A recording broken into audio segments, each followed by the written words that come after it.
재테크의 새로운 패러다임, 톡스타 오픈. 주식, 해외 선물, 가상화폐까지 모든 투자를 한눈에. 톡스타 이용 방법이 궁금하다면 검색창에 톡스타를 검색, 톡스타 홈페이지에 접속. 회원 가입 후 원하는 스타를 선택하면 준비 끝! 언제 어디서든 원하는 정보를 무료로 상담받으세요. 생활 속의 재테크 톡스타. 지금 바로 접속하세요.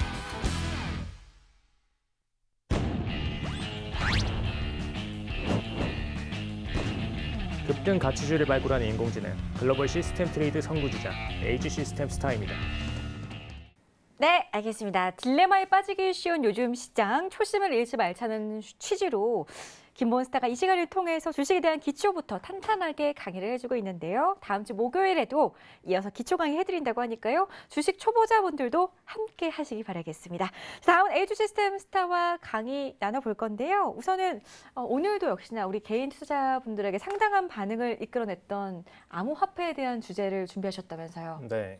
암호화폐에 대해서 저번 시간에 이제 기본적인 부분에 대해서 좀 얘기를 드렸는데, 오늘부터는 이제 기본적인 부분 살짝 정리만 드리고, 그다음에 기업 분석에 있어서 어떤 부분들을 봐야 되는지 부분에 대한 얘기를 좀 드리도록 하겠습니다. 네, 알겠습니다. 기대 많이 하고 계실 것 같은데요. 그렇다면 지금부터 우리 에이지 시스템 스타와 함께 암호화폐에 대해서 낱낱이 분석해 보겠습니다. 자, 강의 시작해 주시죠. 네. 네, 오늘 주제는 역시나 지난 시간에 이어서 암호화폐의 기본 투자 이해라는 주제로 강의를 준비하셨다고 합니다. 시작해 주실까요? 저번 시간에 이제 암호화폐 초기 목적에 대해서 좀 얘기를 드렸었는데, 이거는 간단히 정리만 하고 넘어가도록 하겠습니다. 근데 기본적인 부분에서 이제 소셜 보안성을 활용을 해서 가상화폐의 기본 희소성을 확보시키겠다. 목표 자체가 그냥 다 디플레이션이다라고 얘기를 드렸죠. 그냥 가치를 올리는 겁니다. 원래 일반적인 통화들은 물가 상승률 때문에 어쩔 수 없이 상대적으로 통화 가치가 떨어지게 되어 있죠. 근데 이걸 반대로 적용을 시켜서 본인들의 통화 가치를 끌어올려서 투자 가치 상품으로 만들어 놓겠다. 이게 최종 목적으로 보시면 되고요. 이걸 이용해서 마케팅을 한 게 현재의 비트코인이나 이더리움 같은 대부분의 암호화폐라고 보시면 되겠습니다. 한마디로 이제 누군가가 A라는 사람이 돈을 벌었으면은 이걸 기준으로 해서 많은 분들이 유입이 될 거다라는 가정하에 디플레이션을 위한 모든 것들을 다 설계해놔서 만들어졌다라고 보시면 되겠고요. 그 첫 번째 가치가 희소성, 그 다음에 두 번째 가치가 디플레이션이라고 보시면 되겠습니다. 일단 이 구조를 보는 관점 자체가 가운데 있는 비트코인을 중심으로 여러 개의 투자자들이 모든 컴퓨터와 다 연동돼서 동시 보완을 하는 구조다라는 얘기를 간단히 드렸고요. 그래서 이 은행 금고 안에 있는 어떤 물건이 있다. 그리고 이걸 동시 관찰자들이 한 번에 본다. 이거를 지구 구조로 확대를 했을 때 오일이나 골드에 해당하는 상품들이 지구 안에 있을 경우 각국의 모든 컴퓨터들이 동시에 관찰을 하는 구조다라고 얘기를 드렸죠. 그래서 오일이랑 골드라는 얘기를 드린 이유가 일부 통화 상품들은 그냥 희소성 하나만으로 트레이딩의 핵심이 되는 경우가 있고, 일부 상품들 같은 경우에는 지속적으로 소각을 시킵니다. 그죠? 저번에 제가 이 스튜디오 안에다가 1억 원이라는 금액을 넣어놓은 다음에 이걸 그냥 불에다가 지펴요. 계속 돈을 다 태웁니다. 태울 경우에 마지막에 남은 현금이 가장 최고의 가치를 가질 수밖에 없다라는 부분을 이용해서 디플레이션을 더 촉진시키는 방식이다라는 얘기를 드렸습니다. 그래서 전자화폐까지 가상화폐까지 발전하고선 이게 융합돼서 암호화폐로 최종 발전이 일어났다라는 얘기를 드렸고요. 오늘은 이 얘기들을 다 종합을 해서 저번에 제가 이 5가지를 좀 외우셔라 라고 했는데, 기초자산 여부, 환율 안정성, 그다음에 인플, 디플 여부, 그다음에 보안, 거래 기준, 이 5가지를 좀 기억하셔라라는 얘기를 드렸는데, 먼저 하나씩 좀 짚고 넘어갈게요. 지금 보시면은 기초자산 여부, 기초자산 여부가 아니다라는 얘기를 드렸습니다. 이거는 뭐 연준 보고서에서도 있던 얘기인데, 요즘 최근에 이슈가 되고 있는 베네수엘라 페트로는 예외입니다.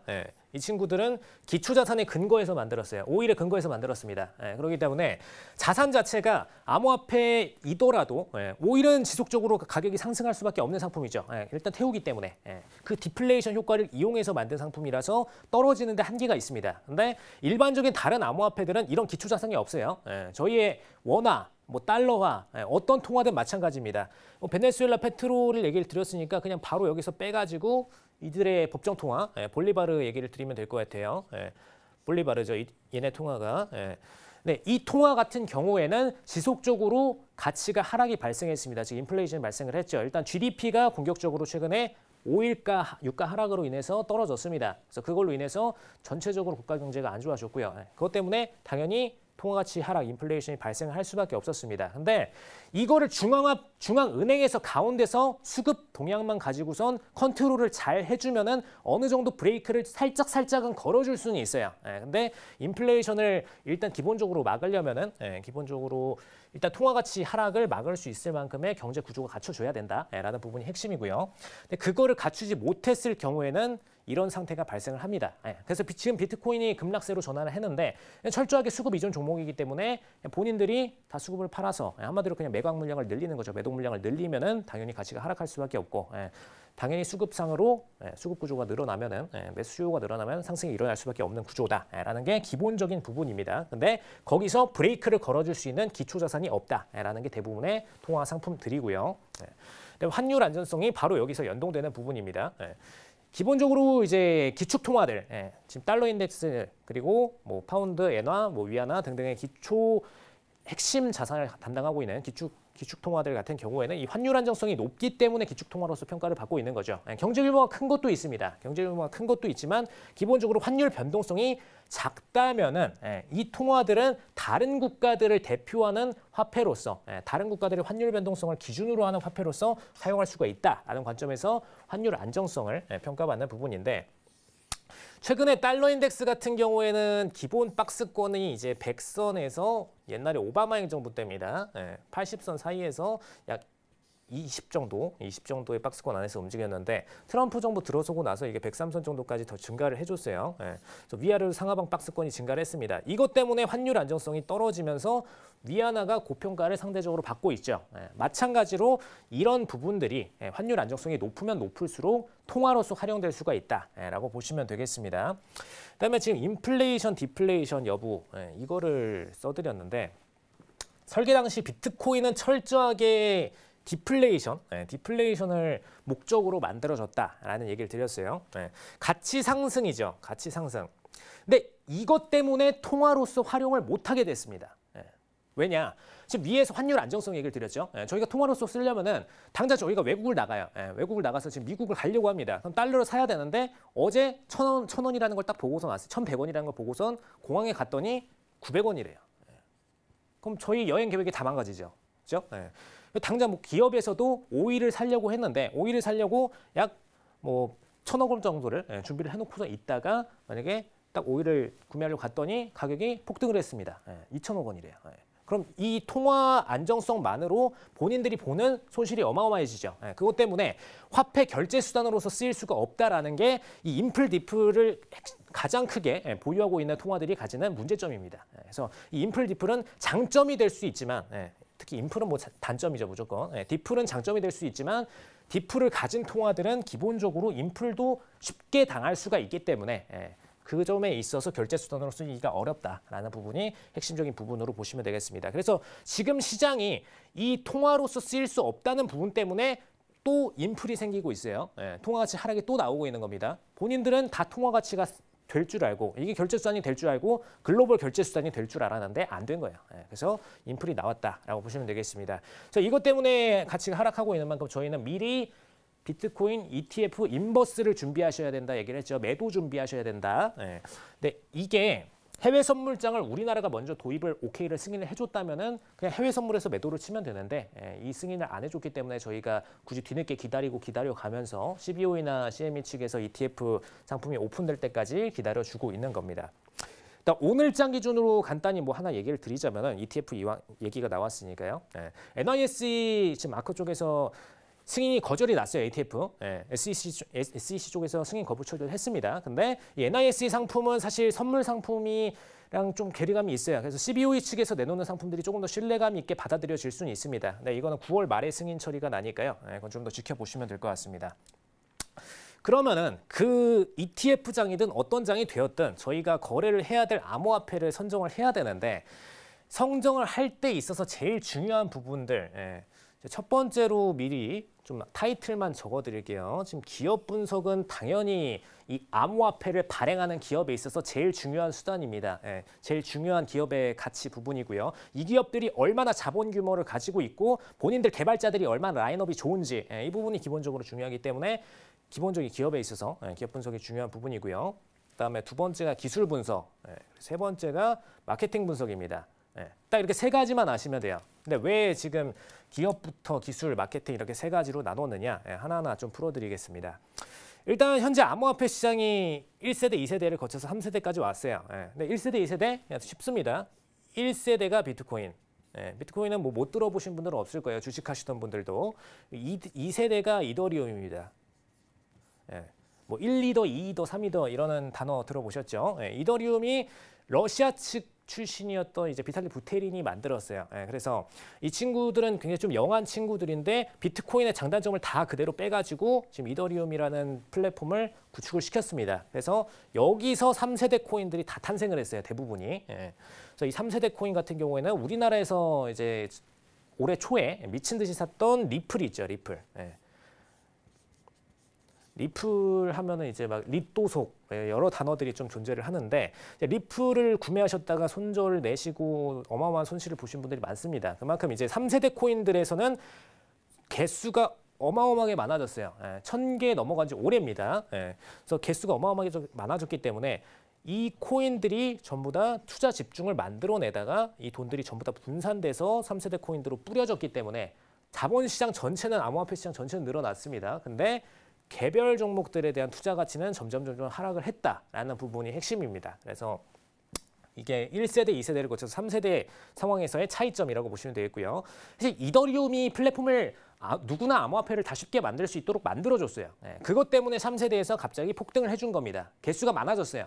개수가 급격하게 많아졌고 그걸로 인해서 투자 자산이 분산되니까 가치가 떨어졌습니다. 이게 핵심입니다. 그럼 이제 3세대를 만들고 있는 주역들 중에서 저희가 투자를 해야 되는지 아니면 그냥 1세대, 2세대 비트코인, 이더리움만 투자해야 되는지 이게 중요한 부분인데 일단 전 종목들이 다 인버스적으로 똑같이 하락장으로 내려가지고 있습니다. 하락장으로 똑같이 내려가지고 있고 주도하고 있는 건 일단 비트코인이 맞죠. 근데 최근 들어서는 주식처럼 스펙트럼이 조금씩 다 벌어지고 있습니다. 어떤 종목들은 하락장에서도 상승 종목이 나와주고 있고 어떤 종목들은 하락장에서 더 급하락으로 나와주고 있어요. 옛날에는 통으로 다 하락하고 통으로 다 올랐습니다. 그 옛날이 불과 뭐 몇 개월 전이고요. 그렇게 움직여줬는데 지금 시점에서는 스펙트럼이 넓어졌다는 부분, 종목별 스펙트럼 차이가 커졌다는 부분, 이 부분을 보시면 되겠고요. 근데 차이가 있어요. 3세대를 구성하고 있는 지금의 코인들은 일단 1세대 뭐 비트코인을 만든 주체들이 좀 애매모호하기 때문에 2세대부터 이제 타이틀을 갖기 시작했죠. 2세대 이더리움을 만든 친구들이 나와서 3세대를 구축을 하고 있습니다. 그 직원들이 나와서 만드는 경우도 있고 그 핵심 개발자들이 나와서 하는 경우도 있고 CFO급이 나와서 하는 경우도 있어요. 근데 이 3세대를 만들고 있는 주역들 중에서 2세대에 대한 경력을 가지고 있어야 일단 시장에서 인정을 받습니다. 지금 상위권에 올라가 있는 뭐 리플이라던가 그다음에 에이다 이런 친구들 같은 경우에는 사실 이 이더리움 측에서 개발을 하다가 나온 분들이 많이 포진해 있어요. 그렇기 때문에 기본적으로 기업 보고서를 올리더라도 당장 공개 지금 뭐 프리세일을 들어간다. 혹은 이제 코인을 개발을 해서 당장 ICO를 들어가서 ICO 측에서 돈을 끌어들인다. 이 과정을 거칠 때 기본적으로 본인들이 내세울 수 있는 타이틀이 쫙 많기 때문에 우리는 이더리움의 플랫폼을 그대로 다 알고 있고 이걸 기준으로 해서 우리가 더 발전된 거를 만들었다. 이더리움은 우리랑 상대가 안 된다. 기본적으로 우리는 업그레이드 플랫폼이기 때문에 이걸 내세우면은 투자자들 입장에서는 이 친구들이 일단 이더리움 구조 이상으로 플랫폼을 갖고 있고 보안 기술도 더 발전돼 있고 그러면은 일단 게임에 있어서 추후에 10년이 지나고 20년이 지났을 때 통화로서 어떤 게 더 잘 쓰일까? 그럼 이 친구들이 더 잘 쓰이겠구나 라는 관점에서 3세대 코인들에 대한 투자 비중이 늘어나는 퍼센트가 있다라고 보시면 됩니다. 근데 중요한 거는 3세대가 쫙 포지션들이 늘어나 보니 종목 수가 늘어나 버리니까 기존의 3세대들을 통해서 수익을 내던 분들이 손실률이 커졌어요. 그래서 이 금액들이 다시 2세대, 1세대로 들어가고 있는 과정이다라고 보시면 됩니다. 근데 저희가 이 과정에서도 마찬가지로 계속해서 코인들은 늘어나고 있죠. 추가적으로 신규 ICO 들어가고 있는 게 국내에도 최소 500여 개는 됩니다. 그렇기 때문에 이 코인들로 전부 다 투자 자산이 넘어가는 만큼 이 포지션에서는 철저히 저희는 인버스로 비트코인이든 이더리움이든 어떤 신규 상품이 상장이 되던 이제는 매도장으로 대응을 하셔야 된다라는 부분 강조를 드리도록 하겠습니다. 근데 이 이유 자체가 코인은 무가치로 증발을 해버릴 수 있는 가능성이 열려있기 때문에 아까 근거가치 자산이 없다고 말씀을 드렸죠. 오일 같은 자산으로 근거가치가 받쳐주지 않으면은 그냥 본인들이 수급상으로 다 팔아버렸을 때 그냥 제로 가치로 하락을 해버릴 수 있는 겁니다. 그래서 저희는 반대로 그걸 매도 쳐서 수익을 내주면은 더 큰 퍼센티지의 수익을 낼 수 있겠죠. 조금 이따가 제가 선물장을 한번 보여드릴 텐데 선물장 포지션에서 매도 치신 분들 지금 올해 한 해 동안에 어마어마하게 수익 냈습니다. 좀 보여드리도록 할게요. 일단 두 번째로 기술 분석. 방금 전에 1세대, 2세대, 3세대 블록체인 얘기를 드렸습니다. 그죠? 비트코인, 이더리움, 그다음에 지금 그 이후에 만들어진 대부분의 모든 코인들. 그래서 일단 규정 자체가 이 3세대에 딱 한 가지 차이가 있습니다. 이것만 이해를 하시면 돼요. 1세대, 2세대 그냥 어차피 그냥 비트코인, 이더리움이니까요. 그냥 단어만 매칭해서 외우시고요. 3세대는 무슨 차이가 있느냐? 2세대랑 뭔가 차이가 있어야 될 거 아니에요. 그죠? 3세대의 차이점은 딱 하나입니다. 본인들이 스마트 컨트랙트든 어떤 방식으로든 플랫폼을 자유자재로 변화를 줄 수가 있습니다. 그럼 이거에서 만들어지는 부분이 무엇이냐? 통화 가치로 비트코인이 못 쓰이게 됐어요. 그죠? 물론 이제 쓰려고 우회해서 이용하는 국가들은 있습니다. 근데 실질적으로 직접적으로 통화처럼 바로바로 실행하기에는 굉장히 어렵고요. 이더리움도 마찬가지입니다. 그럼 이거에 맞춰서 통화 법이 계속해서 바뀌고 일반 개인들이 통화로서 활용하기 위해서 뭐 카드사나 뭐 피지사들이랑 연동하기 위해서 결제 시스템들을 연동을 하죠. 근데 이 과정에서 이더리움이나 비트코인 같은 경우에는 본인들의 시스템을 바꿀 수가 없다 보니까 법에 맞춰서 바꿀 수가 없습니다. 그래서 3세대부터는 이거에 맞춰서 어떤 법이 바뀌든 혹은 시장이 유동을 하든 아니면은 이번에 베네수엘라처럼 페트로랑 아예 볼리바르화를 연동을 시켜버렸죠. 고정환율로. 그런 상황이 되던 본인들이 구조를 마음대로 바꿀 수 있다라는 부분에서 딱 유일한 핵심 장점이 있습니다. 그래서 이제 3세대 블록체인들이 그래서 주목받고 있다라고 보시면 됩니다.